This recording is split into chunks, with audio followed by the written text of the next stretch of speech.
সুপ্রিয় শিক্ষার্থী বন্ধুরা, আশা করি সকলেই ভালো আছো। তো গত পাঠে তোমাদের সাথে আলোচনা করেছিলাম যে তোমাদের রসায়ন বইয়ের পঞ্চম অধ্যায়ের রাসায়নিক বন্ধন এর একটি অংশ, যে আয়নিক বন্ধন কি, আয়নিক বন্ধন কেন হয়, আয়নিক বন্ধন কিভাবে গঠিত হয় এবং তার অনেকগুলো উদাহরণ দেখিয়েছিলাম। তো আজকের পাঠে আমরা সেই রাসায়নিক বন্ধনের একটা প্রকারভেদ সমযোজী বন্ধন নিয়ে আলোচনা করব। আজকে আমাদের পাঠ হচ্ছে সমযোজী বন্ধন। সমযোজী বন্ধন বা সহযোজী বন্ধন। সমযোজী বন্ধনের আর একটা নাম হচ্ছে সহযোজী বন্ধন। তো আমরা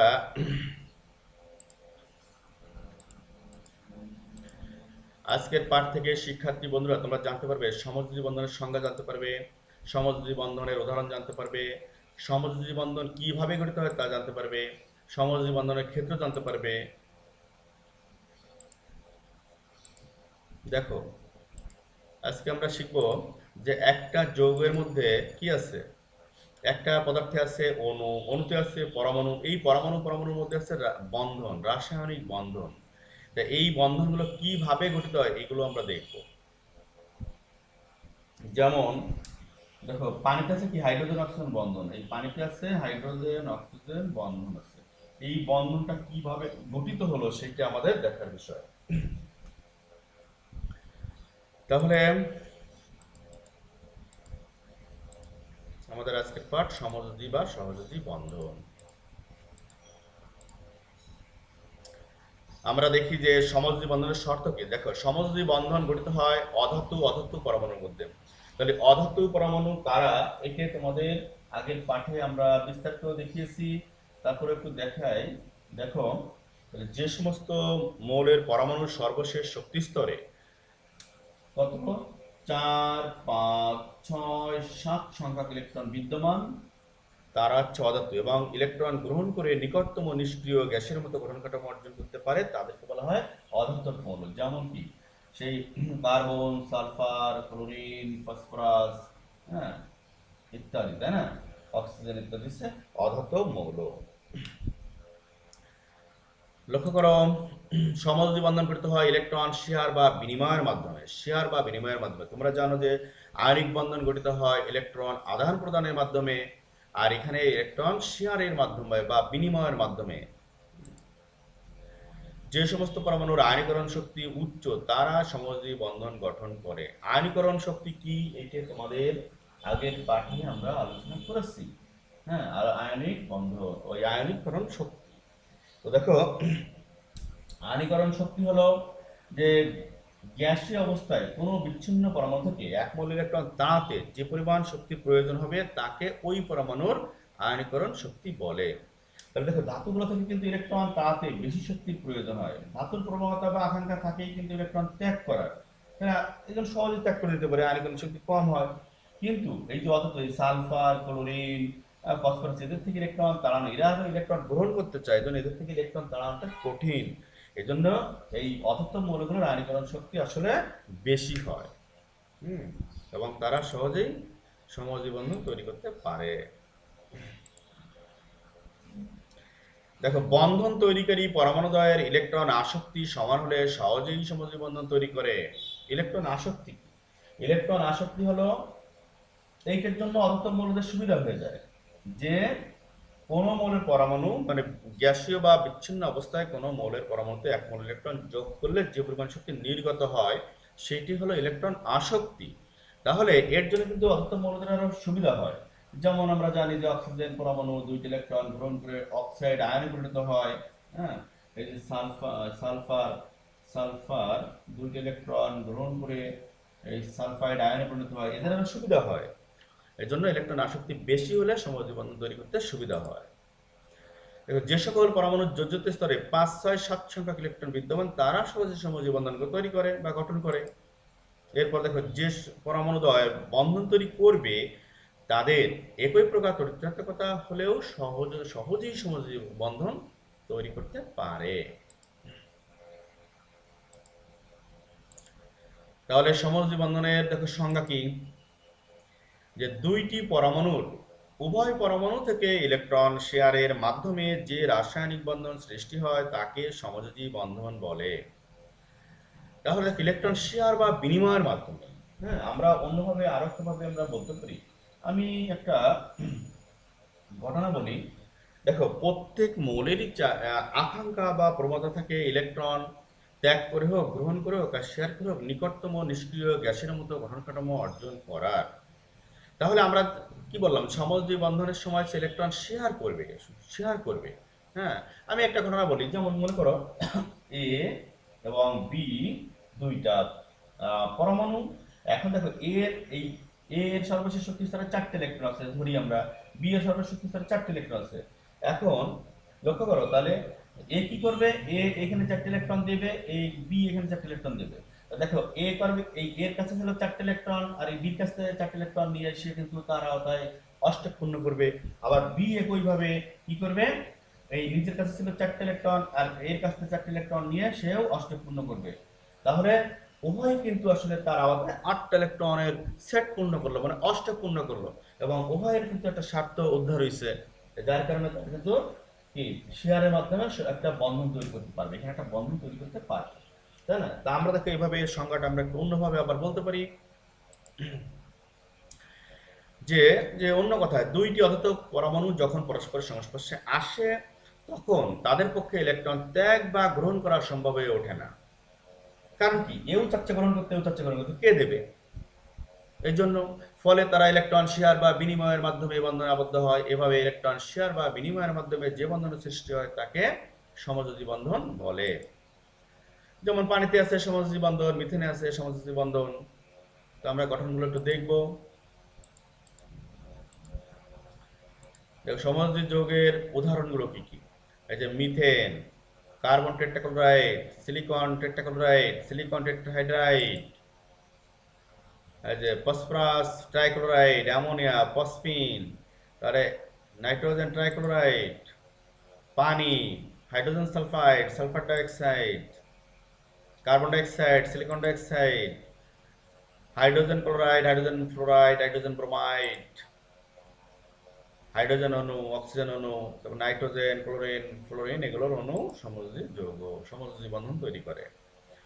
boron trifluoride, boron trichloride, aluminium trichloride, aluminium tribromide, phosphorus pentachloride, sulphur hexafluoride, iodine tetrafluoride, iodine heptafluoride, তারপর সালফার ডাইঅক্সাইড, সালফার ট্রাইঅক্সাইড। হ্যাঁ, এরা সমযোজী বন্ধন তৈরি করে। লক্ষ্য করো, আমরা একটা উদাহরণ দেখে আসি। সমযোজী বন্ধন দেখো কিভাবে গঠিত হয়। আমরা একটা উদ্দীপকের সাহায্যে যদি আমরা পড়ি তাহলে দেখো আরো বিষয়টা আমাদের ক্লিয়ার হবে। দেখো, ধরো এ বি সি ডি 4টি মৌল, এদের পারমাণবিক সংখ্যা যথাক্রমে 5, 6, 5, 1, 5, 6, 7, মানে 1, 5, 6, 7। এই মৌলগুলো বিভিন্নভাবে যুক্ত হয়ে বিভিন্ন যৌগ গঠন করে, সেগুলো সমযোজী যৌগ নামে পরিচিত। দেখো, আমরা উদ্দীপক থেকে প্রথমে আমরা প্রশ্নটা বের করে নিয়ে আসি। দেখো, উদ্দীপক থেকে মৌলগুলো কি কি। তাহলে এ বি সি ডি, তাহলে এ এর পারমাণবিক সংখ্যা কত 1, বি এর পারমাণবিক সংখ্যা কত 5, সি এর পারমাণবিক সংখ্যা কত 6, এই ডি এর পারমাণবিক সংখ্যা কত, ডি এর হলো 7।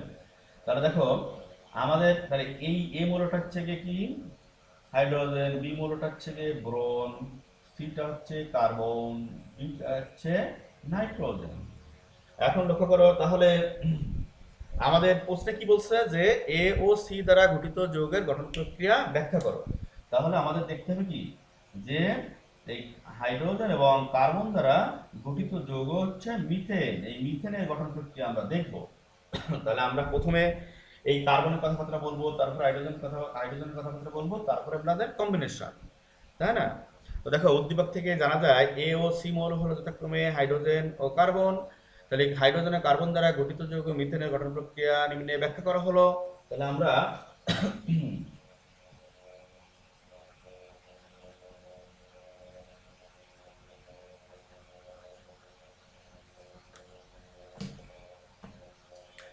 দেখো, তাহলে আমরা এই যে মিথেনের কেন্দ্রীয় পরমাণু কার্বন, কার্বনের জেড সমান সমান মানে পারমাণবিক সংখ্যা 6, তাহলে ইলেকট্রন হচ্ছে 1s2 2s2 2p কত 2। তাহলে দেখো সর্বশেষ শক্তি স্তরে কয়টা ইলেকট্রন আছে? 4টা ইলেকট্রন আছে। তাহলে 4টা ইলেকট্রন। এখন দেখো কার্বন উত্তেজিত অবস্থায় 1s2 2s 2px 2py 2pz, দেখো উত্তেজিত অবস্থায় কার্বন পরমাণু কি করতে পারে? এই 4টা বিজোড় ইলেকট্রন করতে পারে। প্রথমে 2টা বিজোড় করে, তারপর আরো 4টা বিজোড় করতে পারে। এখানে কিন্তু 4 জনই কার্বন ব্যবহার করেছে, মিথেনে কার্বন 4 জনই ব্যবহার করেছে, 4টা বিজোড় ইলেকট্রন আমরা দেখালাম। তাহলে উত্তেজিত অবস্থার ইলেকট্রন রাশি থেকে দেখা যায় কার্বনের সর্বশেষ শক্তি স্তরে 4টি বিজোড় ইলেকট্রন রয়েছে। এর সাথে যুক্ত হয়েছে কে? হাইড্রোজেন। তাহলে হাইড্রোজেনের পারমাণবিক সংখ্যা হচ্ছে 1। তাহলে ইলেকট্রন বিন্যাস হচ্ছে 1s1, তার মানে একটা ইলেকট্রন, একটাই বিজোড় ইলেকট্রন। লক্ষ্য করো যে অতএব কেন্দ্রীয় পরমাণু কার্বনের সর্বশেষ শক্তি স্তরে এই 4টি বিজোড় ইলেকট্রনের সাথে 4টি হাইড্রোজেন, কয়টা হাইড্রোজেন যুক্ত হয়েছে? 4টি, প্রত্যেকটার আছে একটি করে বিজোড় ইলেকট্রন। তাহলে আমরা বলতে পারি যে অতএব কেন্দ্রীয় পরমাণু কার্বনের সর্বশেষ শক্তি স্তরে 4টি বিজোড় ইলেকট্রনের সাথে 4টি হাইড্রোজেনের 4টি বিজোড় ইলেকট্রন পরস্পর শেয়ারের মাধ্যমে 4টি সমযোজী বন্ধন গঠন করে। এভাবে মিথেন অণুর সৃষ্টি হয়। তাহলে আমরা দেখো এখানে একটু ডায়াগ্রামটা একটু দেখাই। লক্ষ্য করো, এই হচ্ছে কার্বন, এই 4টা বিজোড় ইলেকট্রন আমরা চারদিকে দিয়ে দিলাম, 4টা বিজোড় ইলেকট্রন আমরা চারদিকে দিয়ে দিলাম। এখন দেখো তাহলে হাইড্রোজেনের আসলে একটা ইলেকট্রন, আমরা এই গোল চিহ্ন দিয়ে কার্বনের ইলেকট্রন বুঝালাম আর ক্রস চিহ্ন দিয়ে হাইড্রোজেনের ইলেকট্রন বুঝালাম।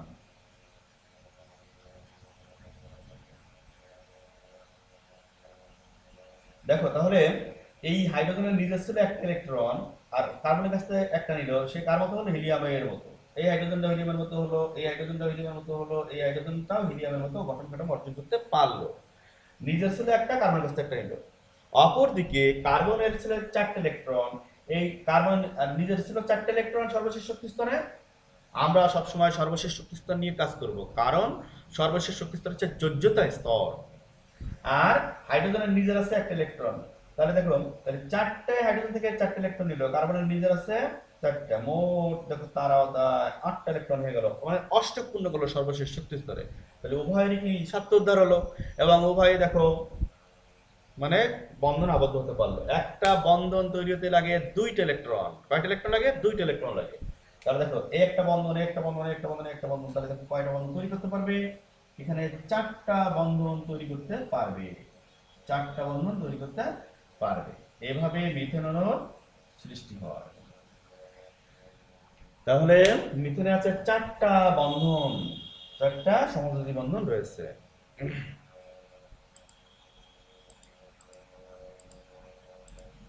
দেখো আমরা আর একটু সুন্দরভাবে দেখি। দেখো তাহলে এখানে 4টা ইলেকট্রন কি হয়? উত্তেজিত অবস্থায় বিজোড় করতে পারে, হাইড্রোজেনের একটাই থাকে।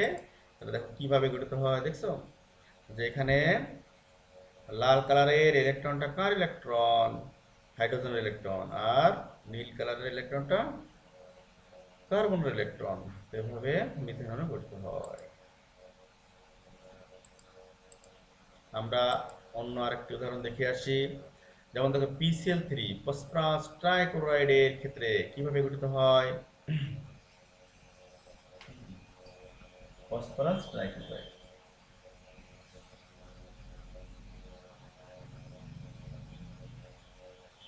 লক্ষ্য করো ফসফরাস ট্রাইক্লোরাইড। তাহলে ফসফরাসের পারমাণবিক সংখ্যা কত? কত? 15। তাহলে ইলেকট্রন বিন্যাস হলো 1s2 2s2 2p6 3s2 3p3। সর্বশেষ শক্তি স্তরে দেখো 5টা বেজ ইলেকট্রন আছে, কিন্তু এখানে তো 3টা লাগবে অক্সিজেন। এই দেখো মনে রাখবে যে ফসফরাসের যোজনী হচ্ছে 3 আর 5। ফসফরাস হলো একটা পরিবর্তনশীল যদিমূল, এখানে 3 যোজনী প্রদর্শন করেছে, এই কারণে এখানে 3টা বেজ ইলেকট্রন আমাদের দেখাতে হবে। দেখো ফসফরাস উত্তেজিত অবস্থায় 1s2 2s2 2p6 3s2 3px 3py 3pz। তাহলে 1 1 1 দেখো 3টা বিজোড় ইলেকট্রন সর্বশেষ শক্তি স্তরে, এক জোড়া আছে জোড় অবস্থায়, এক জোড়া আছে এখানে জোড়াবদ্ধ অবস্থায়। অপরদিকে পারমাণবিক সংখ্যা 17, ইলেকট্রন বিন্যাস 1s2 2s2 2p6 3s2 3p5। দেখো সর্বশেষ শক্তি স্তর আছে 7টা ইলেকট্রন, তাহলে এর কিন্তু একটা ইলেকট্রন লাগে হচ্ছে তোমার অষ্ট পূরণের জন্য। তা এই মুক্তিযুদ্ধ অবস্থাকে একটা ব্যবহার করতে পারেন 1s2 2s2 2p6 3s2 3px 3py 3pz। তাহলে দেখো এখানে এখানে দেখো 5টা ইলেকট্রন, তাহলে 2 2 1, তাহলে কয়টা বেজোড় ইলেকট্রন করতে পারে? একটা। কিভাবে দেখো 5টা ইলেকট্রন, আমি প্রথমে যদি সিঙ্গেল সিঙ্গেল দিয়ে যাই তাহলে তো ডবলিং করতে হবে, 2 2, তাহলে 5টা হলো। তাহলে লক্ষ্য করো এখানে এই সর্বশেষ শক্তি স্তরের 7টি ইলেকট্রন 3 জোড়া আছে জোড়াবদ্ধ অবস্থায়, আর একটা আছে বিজোড়, একটা আছে বিজোড় অবস্থায় আছে। তাহলে কিভাবে এখন সৃষ্টি হবে দেখো, অর্থাৎ কেন্দ্রীয় পরমাণু হচ্ছে ফসফরাস, তাহলে কেন্দ্রীয় পরমাণু ফসফরাসের সর্বশেষ শক্তি স্তরের 3টি বিজোড় ইলেকট্রনের সাথে ক্লোরিন কয়টা যুক্ত আছে? 3টা। এই 3টা ক্লোরিনের প্রত্যেকটা আছে একটা করে বিজোড় ইলেকট্রন। তাহলে কেন্দ্রীয় পরমাণু ফসফরাসের 3টি বিজোড় ইলেকট্রনের সাথে 3টি ক্লোরিনের এই তাহলে 3টি ক্লোরিনের 3টি বিজোড় ইলেকট্রন পরস্পর শেয়ারের মাধ্যমে 3টি সমযোজী বন্ধন গঠন করবে। 3টি সমযোজী বন্ধন গঠন করবে। আমরা যদি ডায়াগ্রামটা এভাবে দেখাই, লক্ষ্য করো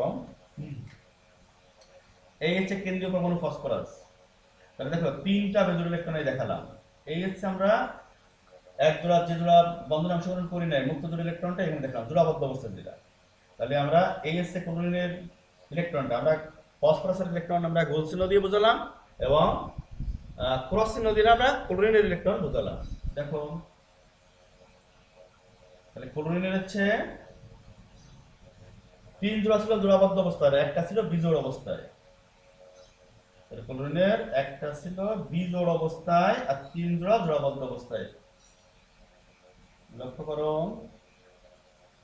তাহলে ক্লোরিনের নিজের ছিল একটা ইলেকট্রন আর ফসফরাসের কাছ থেকে নিল আর হচ্ছে একটা ইলেকট্রন, এই শেয়ার করলো অষ্টপূর্ণ করলো, এই অষ্টপূর্ণ করলো, এই অষ্টপূর্ণ করলো। আর ফসফরাসের দেখো নিজের ছিল হচ্ছে গিয়ে 5টা ইলেকট্রন আর 3টা ক্লোরিনের কাছে নিল 3টা ইলেকট্রন, তার অর্থাৎ 8টা ইলেকট্রন পূর্ণ করলো। আর যে আমরা জানি একটা বন্ধন তৈরি করতে 2টা ইলেকট্রন লাগে, তাহলে এই একটা বন্ধন এই একটা বন্ধন এই একটা বন্ধন, তাহলে কয়টা বন্ধন হবে দেখো 3টা সমযোজী বন্ধন সৃষ্টি করবে। আর দেখো এক জোড়া মুক্ত রয়ে গেছে। তাহলে দেখো এইটা বন্ধন জোড় ইলেকট্রন, এটা বন্ধন জোড় ইলেকট্রন, এটাও বন্ধন জোড় ইলেকট্রন, কিন্তু এই জোড়া হচ্ছে মুক্ত জোড় ইলেকট্রন। লক্ষ্য করো তাহলে এই অণুটার একটা বিশেষ কথা আছে, এই কেন্দ্রীয় পরমাণুর এক জোড়া মুক্ত ইলেকট্রন থেকে যাওয়ার কারণে এই অণুটার স্বাভাবিক আকৃতি পরিবর্তিত হয়ে পিরামিড আকার লাভ করে। কেন? এই ইলেকট্রন ইলেকট্রন বিকর্ষণের কারণে এরা কি করে বন্ধন দুটোকে এভাবে এভাবে বাঁকায় নিয়ে আসবে এইভাবে। তাহলে এই জন্য আমাদের দেখো তাহলে কি হবে, এভাবে পিরামিড আকার লাভ করবে। এইভাবেই তোমার PCl3 অণু সৃষ্টি হয়। তাহলে আমরা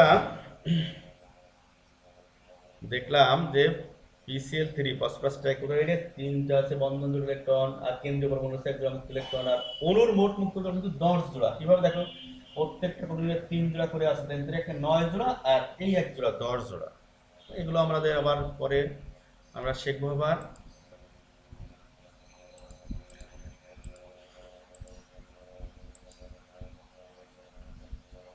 তাহলে ফসফরাসের 3টা বিজোড় ইলেকট্রন, ক্লোরিনের একটা বিজোড় ইলেকট্রন, দেখো এইভাবে পিরামিড আকার লাভ করে। তাহলে এভাবে PCl3 অণুর সৃষ্টি হয়। তাহলে আশা করি তোমরা বুঝতে পারলে।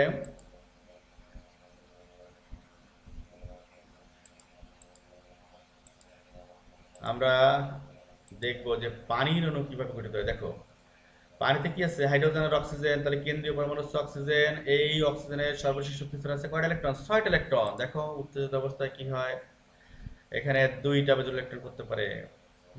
ওই যে পি অরবিটালটা পি উপশক্তি স্তরটা ভেঙে যায়, কি হয় PX PY PZ, তাহলে 2টা বিজোড় ইলেকট্রন হয়। অপরদিকে হাইড্রোজেনের হচ্ছে একটা বিজোড় ইলেকট্রন, তাহলে কি হয় যে এখানে ডায়াগ্রামটা কি হয় দেখো, এই যে তাহলে এই তাহলে ক্রস চিহ্ন দিয়ে আমরা হাইড্রোজেন ইলেকট্রন বুঝালাম, আর গোল চিহ্ন লাল কালারের গোল চিহ্ন দিয়ে আমরা অক্সিজেন ইলেকট্রন বুঝালাম। তাহলে দেখো হাইড্রোজেন দিচ্ছে একটা ইলেকট্রন আর অক্সিজেন দিচ্ছে একটা ইলেকট্রন। এখানে কিন্তু হাইড্রোজেনের আওতায় দুটি ইলেকট্রন হলো, হাইড্রোজেন কিন্তু আসলে কি হিলিয়ামের মতো গঠনটা অর্জন করলো, এটা এই হাইড্রোজেনটাও তাই করলো। আর অক্সিজেনের নিজের ছিল সর্বশেষ শক্তি স্তরে 6টা ইলেকট্রন, আর দুইটা হাইড্রোজেনের কাছে নিল 2টা ইলেকট্রন, তাহলে কয়টা হলো তার আওতায় 8টা ইলেকট্রন হয়ে গেল। তাহলে সবাই কিন্তু আসলে নিষ্ক্রিয় গ্যাসের মতো গঠন কাঠামো অর্জন করতে পারলো। এইভাবে তোমার পানির অণু সৃষ্টি হয়। এখন দেখো তাহলে এই পানির অণু আকারটা কিন্তু কৌণিক। কেন কৌণিক?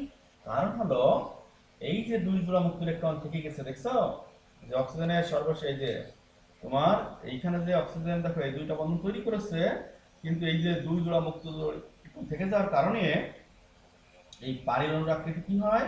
এই কৌণিক আকার ধারণ করে, কৌণিক আকার ধারণ করে।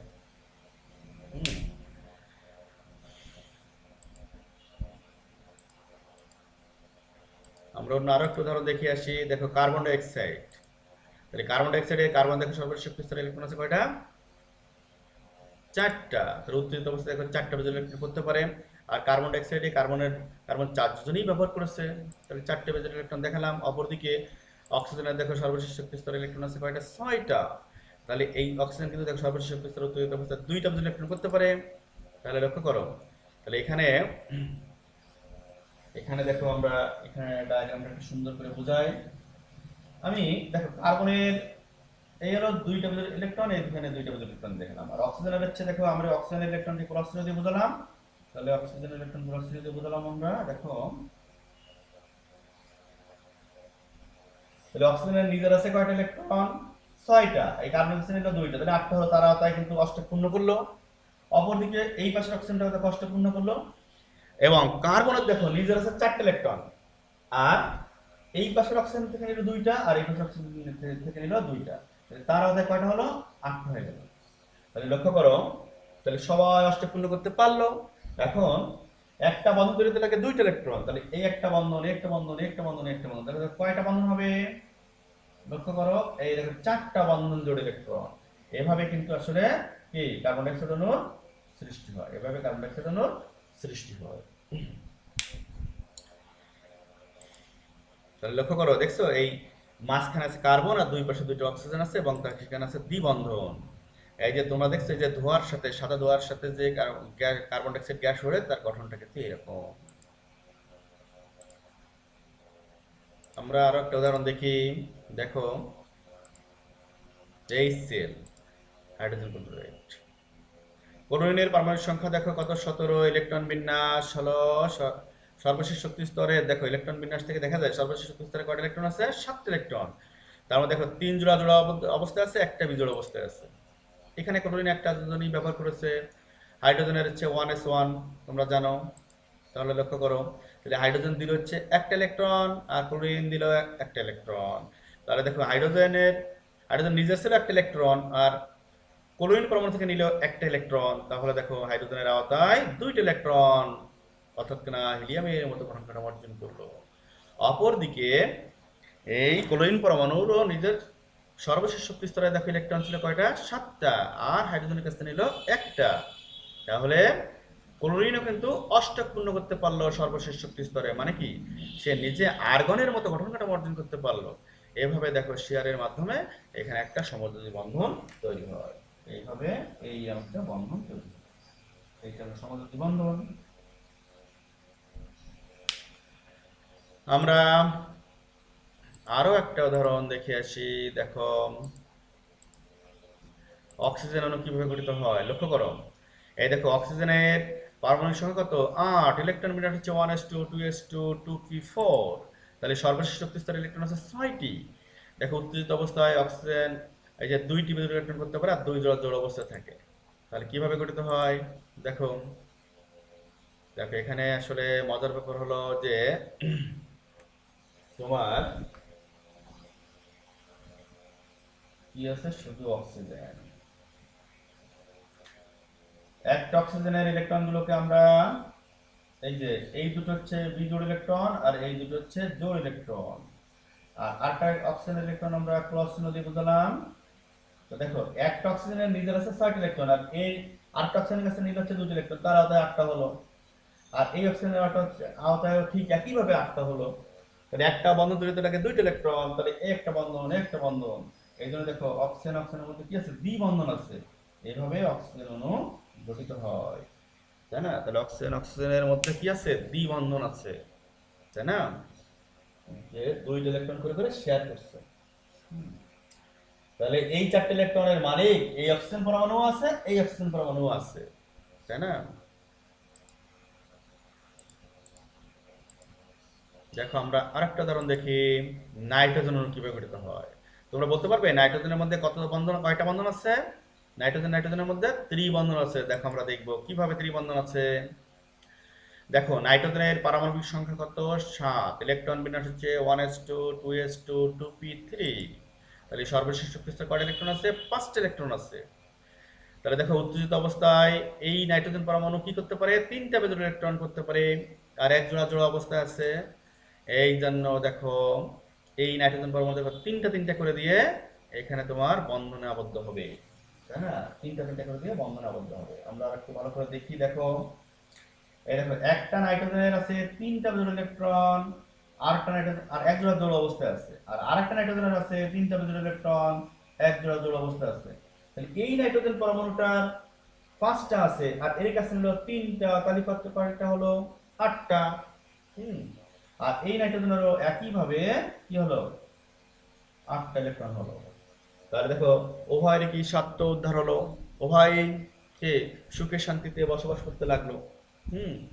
তাহলে একটা বন্ধন তৈরিতে কয়টা লাগে, 2টা ইলেকট্রন লাগে, তাই না? তাহলে দেখো এই একটা বন্ধন একটা বন্ধন একটা বন্ধন, তাহলে কয়টা বন্ধন হবে, নাইট্রোজেন নাইট্রোজেনের মধ্যে 3টা বন্ধন হবে।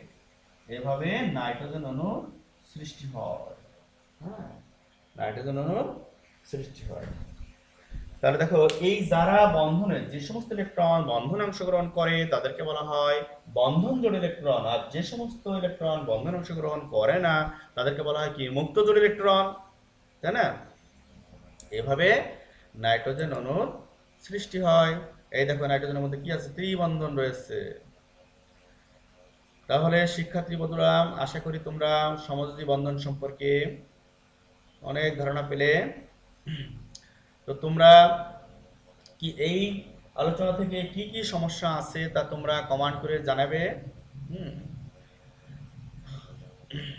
আমরা পরবর্তী ক্লাসে আবার তাহলে সেগুলো নিয়ে আমরা আলোচনা করতে পারবো।